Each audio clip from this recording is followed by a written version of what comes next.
Balot! Balot kayo dyan! Balot! Sir, Ay, sir, Ano ba? sorry po. pasensya na po, ma'am, ha? Hindi ka marunong tumingin sa dinadaanan mo. Eh, kasi po nagsiselfone kayo eh. Ako pa yung sinisi mo ngayon, ha? Ano yung trabaho mo? Nagtitinda ka ng balot? Opo, sir. Teka nga, naka-green ka. Nagtutupad ka din? Opo. Sabi ko na nga ba eh. Eh, ganyan naman yung mga uniforme ng mga mahihirap eh. Tapos ako didikitan mo ako ng... Ang baho-baho niyang balot mo! Sir, ha? di ko po Ang sinasadya. baho-baho niya ng balot mo! Sir, tama na ho. Anong tama na, Josh? Ha? Nakita mo, binangga ako ng ganitong klaseng tao? Alam mo kung magkano tong damit ko?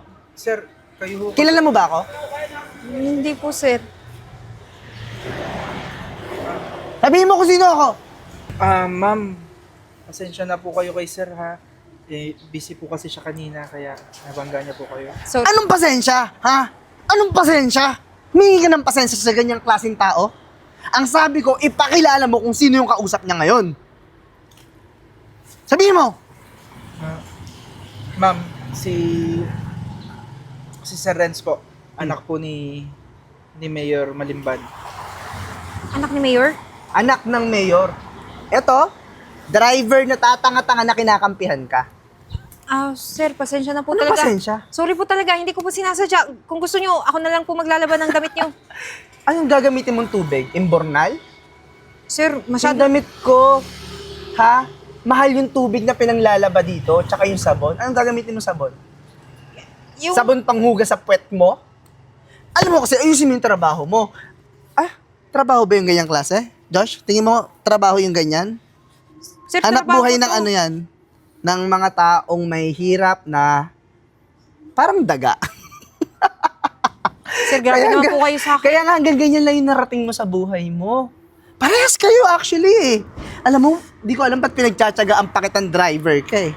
Sir, wag niyo na po siya idamay. Kung ako man makasalanan, ako na lang po yung pagsabihan Oo, niyo. dahil papatanggal kita sa trabaho mo.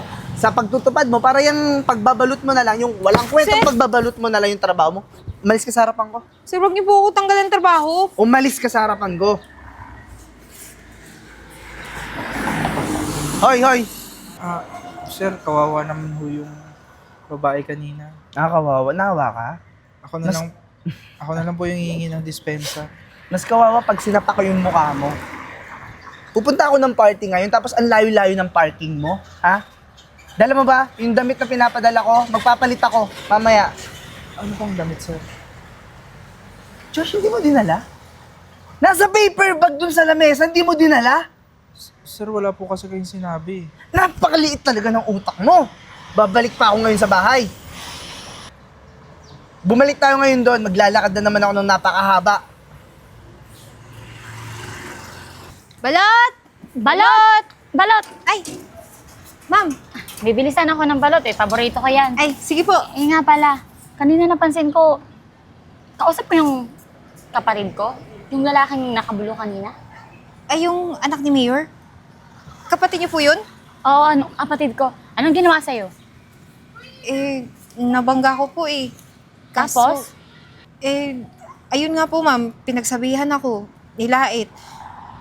Ang kinakatakutan ko po, sabi niya, tatanggalin niya ako sa trabaho bilang tupad. Napaka-pasaway talaga ng kapatid ko na yun. Tara, gusto mo pasok muna sa bahay? Ma'am, sigurado po ba kayo? Eh, nakakahiya yung ginawa ng kapatid ko eh. Tara, bigyan mo na kita ng drinks o merienda. Tara, Sige po, salamat po. pasok ka.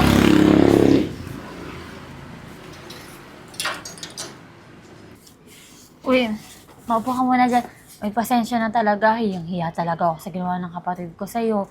At dahil dyan, paghahanda mo na kita ng merienda, ha? Maraming salamat po ha, pero hindi niyo naman kailangang mag-abala po para doon. Normal lang naman po na malait ako gawa ng ganito lang ako, mahirap. Hindi yun normal. Mali yung ginawa ng kapatid ko na yon. Foul yun. Huwag ka tayo merienda at saka maiinom. Wait lang, ha? Sige po, maraming salamat. Ay, may nakalimutan pa ako. Hoy! Anong ginagawa mo dito sa bahay?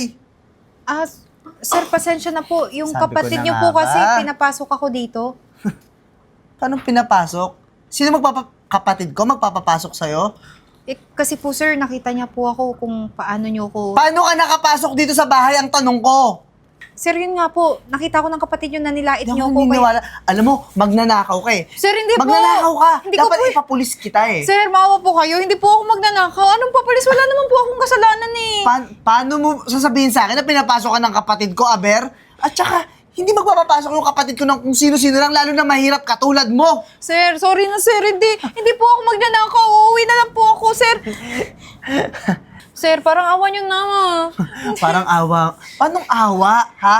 Yung mga magnanakaw na katulad nyo, hindi dapat kinakaawaan yan. Sir, Kaya ganyan lang talaga yung narating mo sa buhay eh. Tapos ngayon, ang lakas-lakas ng loob mo na pasukin ang bahay namin. Bahay pa talaga ni Mayor, ha? Sir, Ang lakas ng alis na lang loob po ako, mo. sir. Huwag niyo lang Hindi, po ako saktan. Hindi ka Huwag niyo ako aalis. papalis. Kasi, ano na lang sasabihin ng asawa mo, ng anak mo, o ng pamilya mo na may magnanakaw silang kapamilya na katulad mo. Bagay sa'yo, mabulok sa kulungan. Hindi ka dito. Sir, hindi po ako magnanakaw, sir. Parang... Renz, ano ba ginagawa mo? Ha? Ate, eto nga oh. Buti na lang, may nakalimutan ako. Nasalubong ko yan sa labas kanina, ha? Binangga ako. Tapos ngayon, sa bahay na, magnanakaw. Ganun ba talaga? Magnanakaw agad? Ako ang nagpapasok dyan. ma'am, Kasi nakikita kita. Ikaw ang pinagagagawa mo dun sa labas? ma'am, ayaw niya po maniwala na kayo po nagpapasok sa akin dito eh. Ate, binangga nga ako nung... Tingnan mo naman, lumayo ka dyan. Ang baho mo, amoy langaw. Nako, Renz, ate. sobra ka ha? Ayos ka lang ba?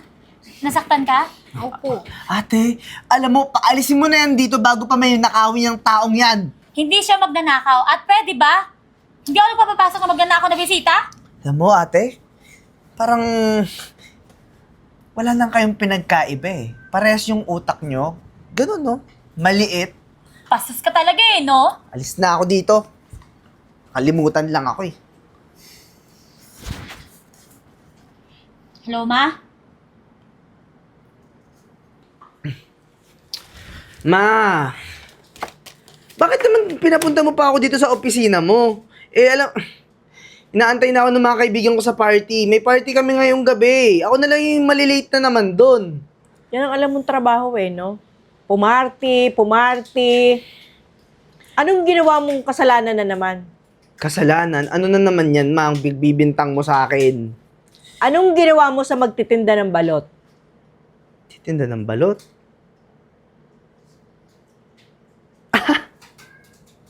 Yung babaeng pangit? Yung malaki bibig na nagtutupad lang, yung mahirap? Yun ba? Sino na naman nagsumbong sa'yo? Alam mo, Renz, nagtataka lang ako, ha? Bakit ka na lumaking ganyan? Samantalang lahat naman ng bagay na magandang asal itinuro ko sa'yo. Ma, nire-respeto ako dapat. Anak ako ng mayor, di ba? Eh yung tatanga-tanga na nagbebenta ng balot, sinanggi ako. Paano kung matapunan ako ng balot niya? Yung damit ko, ang mahal-mahal ng mga damit na binibili mo sa akin, di ba? Sa kasong yun, sasabihin mong anak ka ng mayor. Hindi mo kinakailangan gamitin ng pangalan ko, Renz. Ma, tinuruan ko lang naman ng leksyon yung tao. Leksyon? Renz, hindi lang yan iisang beses nangyari. Napakadaming reklamo sa'yo. Hindi ka na talaga magbabago, Renz eh. Ma, pwede ba wala akong panahon sa gantong diskusyon? Aalis na ako, inaantay ako ng mga kaibigan ko. Tumahimik ka ha. Pumunta ka muna dito ha. Ang ate mo, nahihiya rin sa ginagawa mo. Baka akala mo. Tsaka ikaw ha, hindi ka dapat kinakailangan na malait ka na malait ng maliliit na tao. Pasalamat ka nga na buhay ka ng marangya ka. Imbes na ikaw yung tumulong sa mga taong nakapaligid sa atin, ha? Sasabihin pang anak ka ng mayor, edi sana ikaw ang isang maging idolo. Lalong-lalo na ng mga kabataan. Pati ate mo nahihiya sa mga pinaggagawa mo, baka akala mo. Oh, tapos na ba, ma? Alis na ako. Renz ha, tumahimik ka. Arian! Sabihin mo nga uli sa akin kung anong pinaggagawa nitong kapatid mo. Sabi ko na nga ba eh. Sinama mo pa talaga tong tupad na to na nagbebenta ng balot. Alam mo ate, para ka na nasisiraan ng ulo sa ginagawa mo. Lawrence, ang nasisiraan ng ulo, ha? Tama ba na mang-degrade ka ng tao? Di porket lang magbabalot siya? Ha? Anong sasabihin mo? Anak ka ng mayor? Eh ano naman, kung anak ka ng mayor, ha? Feeling entitled ka. Di porket lang mataas ang kapangyarihan ng magulang mo. Lahat ng tao, dinedegrade mo, magbabalot. Pati ito pa.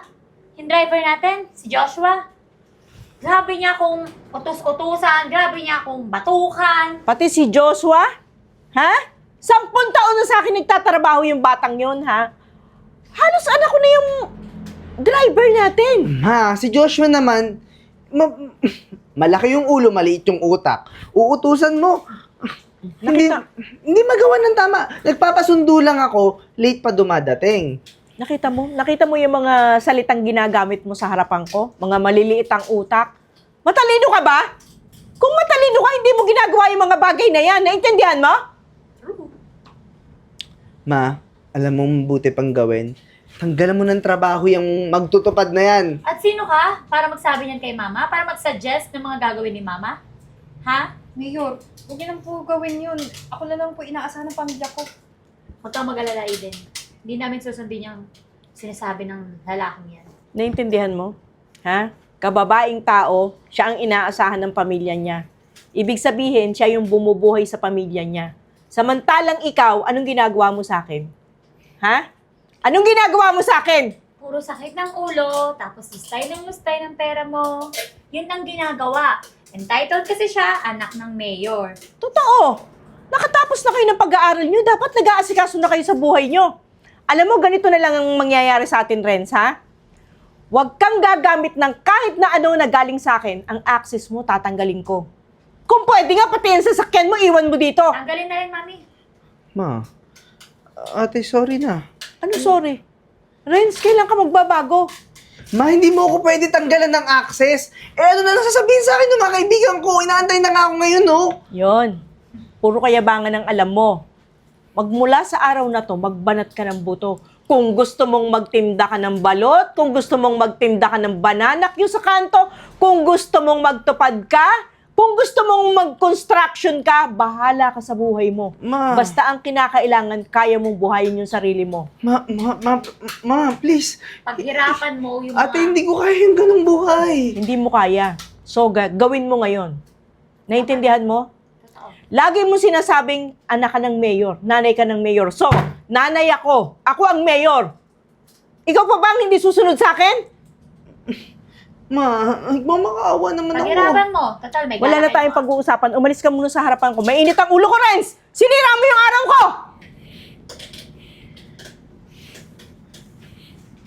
Kahit kailan sakit ng ulo. Mayor, Ma'am Arian, marami pong salamat ha. Kasi po, hindi ko na po alam yung gagawin ko eh. Lagi na lang po ako nilalait ang anak niyo sa tuwing nakikita akong nagtutupad o nagtitinda ng balot. Tama lang yung ginawa mo. At humihingi na rin ako ng dispensa sa ginawa ng anak ko. Arian, gawan mo ng paraan kung paano mo siya matulungan, ano. Siya na breadwinner pala ng pamilya niya. Anak, gawan mo ng paraan kung anong pwedeng trabahong maibigay sa kanya. Para sa akin ha, para maging okay naman yung sahod mo, monthly, di ba? Since umaasa sa yung pamilya mo. Total, breadwinner ka ng pamilya mo, maraming umaasa sa'yo. Doon ka na lang sa restaurant namin mag-start. Doon ka na lang mag-trabaho. Siyempre, sa una, as waitress lang, pero at least hindi ka pagala-gala sa labas, di ba? Para magbenta ng mga kung ano na tinitinda mo, like balot. Doon ka lang mag-i-stay. Tapos, pag ginulingan mo pa, dinoble mo yung kasipagan mo, yung discussion mo sa trabaho mo, pwede kang ma-promote as manager ng restaurant, di ba? Ma'am, sigurado po ba kayo? Hindi na kayo nagbibiro sa mga sinabi niyo? Hindi, good thing na rin yun, di ba? Tama, mami? Naku po, malaking tulong po yan para sa akin, lalong-lalo na sa pamilya ko. Isa pa sa mga kapatid ko na pinag-aaral ko din po. Maraming salamat po talaga sa inyo ha. Ako wala yun. Kami ang humihingi ng dispensa sa ginawa ng kapatid namin. Sobrang nakakahiya kasi naturing na may pinag-aralan pero wala. Hindi ko alam. Hindi namin alam ba nagkaganon. So ano, start na tayo tomorrow? Pwede ba? Sige po, wala pong problema. Sige, asahan ko yan ha. Bukas. Opo, 9 a.m. sharp open. Okay. sige po. Salamat po, Mayor. Sige. Mauna na po ako. Oh, Nahanap sige. na ako ng mga kapatid ko. Okay. Sige. Tao po, magbibigay lang po ng ayuda. Ay, Opo. saglit lang po. Renz, Renz, Ate? andito ka lang pala namin makikita. Ang tagal ka na namin hinahanap ni Mama. Ano nangyari sa'yo? Ate, kasi simula nung nawala ako sa bahay, nawalan ako ng access. Nawalan na rin ako ng kaibigan eh. Iniwan ako ng mga kaibigan ko. Tsaka, dami ko natutunan sa buhay. Tapos, sa'yo, miss, gusto ko humingi ng sorry. Kasi, ang hirap pala nung pinagdadaanan mo, nagbebenta ka ng balot para sa pamilya mo. Tapos, kung maliitin lang kita noon. Ate, ang dami ko natutunan simula wala na ako sa inyo.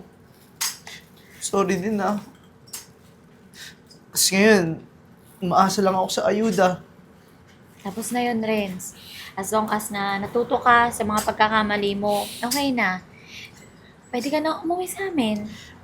Kasi Hinahanap ka na ni nahihiya ako kay Mama. Mama eh. Hinahanap ka na nga ni Mama eh. alam mo, mabuti na lang kami yung nag-volunteer ngayon na mamigay ng ayuda. Kasi iniba mo yung pangalan mo dun eh. Pero, alam mo, alam kong mahal na mahal ka ng nanay mo. Alam kong may mga kamalian ka nagawa, pero mapapatawad ka nun. Pati ni Arian. Tandaan mo, Renz, walang magulang na kayang tiisin yung mga anak nila. Yun nga lang, pag may mali kang ginawa, hindi dapat ito-tolerate. Naiintindihan mo? Mm. Tsaka yung sorry mo kanina, okay na. Masaya na ako, narinig ko yung paghimingi mo ng pasensya sa akin. Salamat ah. Ang pangalan mo ulit? Eden pala. Reds. Ito pala. Para sa'yo lahat to. Sige. Salamat. Pero uwi ka na sa bahay. Sige ate. Baka naman yung sa Arian, pwede mo mabigyan ng trabaho yung kapatid mo. Hindi na muna sa ngayon. Siguro, uwi na lang ako doon ate kapag ready na akong harapin si mama. Kasi sa ngayon, nahihiya pa ako eh. Sige, pag ready ka na, umuwi ka na. Namimiss ka na rin yun. Okay? Sige po. Ingat kayo ah. Thank you dito. Sige.